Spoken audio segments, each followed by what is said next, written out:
건국대학교 의학전문대학원 교수로 재직 중인 하지현 박사의 정신의학 설명서이다. 누구나 떠올릴 수 있는 보편적인 질문을 통해 200년 정신의학의 역사적 사실과 과학적 진실을 쉽게 풀었었다. 시대별로 과학적 발견과 사회 분위기의 변화에 따라 우위를 점하기도 하고 비난의 대상이 되기도 하면서 앞치락뒤치락해 온 결과물이 지금 우리가 알고 있는 현대 정신의학이다. 이 책은 수백 년 동안 현대의학의 체제에 들어와 자리 잡기 위한 정신의학의 노력을 담고 있다. 정신의학 발전의 전환점이 된 42개의 순간들을 뽑아내서 정리하였다. 전두엽의 역할 1848년 9월 13일, 미국의 버몬트 주에서 철로에 놓는 공사가 한창이었다. 철도 건설회사에서 일하는 25세 청년 피니오스 게이지는 앞에 놓인 커다란 바위를 부숴야 했다. 이 작업을 하던 중 다이너마이트가 폭발하면서 1m 길이의 쇠막대가 그의 머리를 그대로 관통하고 말았다. 동료들은 당연히 게이지가 죽었을 것이라고 생각했으나 그는 살아 있었고 심지어 몇 분 후에는 의식을 되찾나 걸을 수 있었다. 급히 병원으로 옮겨진 그는 그 지역 의사인 존 할로에게 응급치료를 받았다. 의사는 머리에서 뼈조락을 뽑아내고 쇠막대가 뚫고 지나가 뻥 뚫린 머리뼈를 붕대로 감쌌다. 며칠 후 상처 부위가 감염되어 의식이 혼탁해지기도 했지만 2주 후 머리에서 상당한 양의 고름을 뽑아내고는 안정을 되찾았다. 놀랍게도 4개월이 지난 1849년 1월부터는 정상적으로 업무에 복귀할 수 있었다. 그러나 문제는 그 다음에 발생했다. 평소 성실하고 온유한 성격으로 사람들에게 신뢰받던 게이지가 전과 달리 화를 참지 못하고 충동적이며 사람들과 쉽게 시비가 붙는 등 성격이 변했다.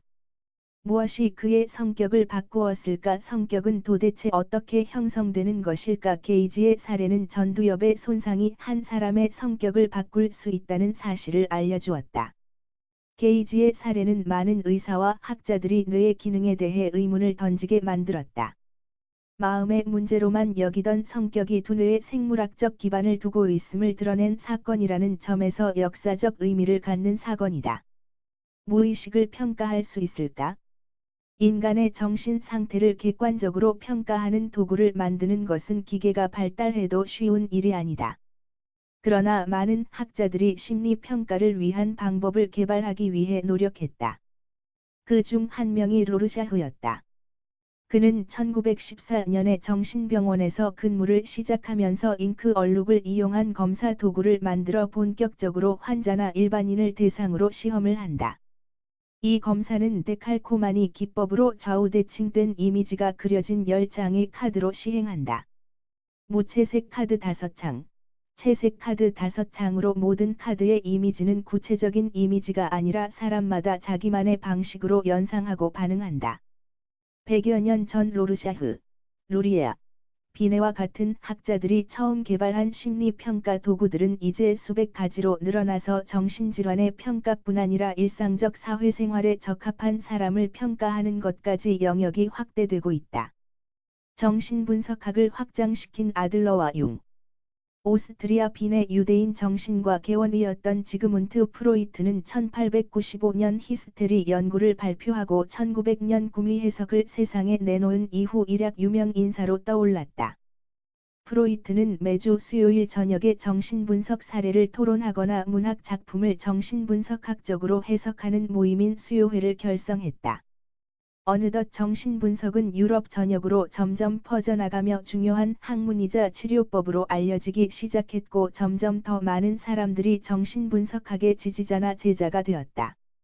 카를 아브라함, 알프레드 아들러, 산도르 베렌치, 오토 랑크, 엘프리드 어니스트 존스 같은 이들이 핵심 멤버였다. 하지만 빈을 중심으로 하는 프로이트의 모임은 유럽 전역을 아우르지 못했고 대부분의 멤버들이 프로이트와 마찬가지로 유럽의 소수민족인 유대인이었다. 이것이 정신분석학 발전의 한계로 작용할 것을 절감한 프로이트는 적극적으로 외연을 넓히려 했다. 프로이트는 융을 자신의 공식적인 후계자로 지목했다.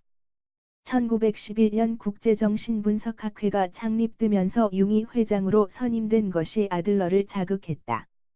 프로이트는 아들러를 중심으로 하는 빈 그룹을 배제하고 스위스 출신의 유대인도 아닌 융을 선출한 것이 아들러의 입장에서는 굴러온 돌이 박힌 돌을 빼낸 격이었다.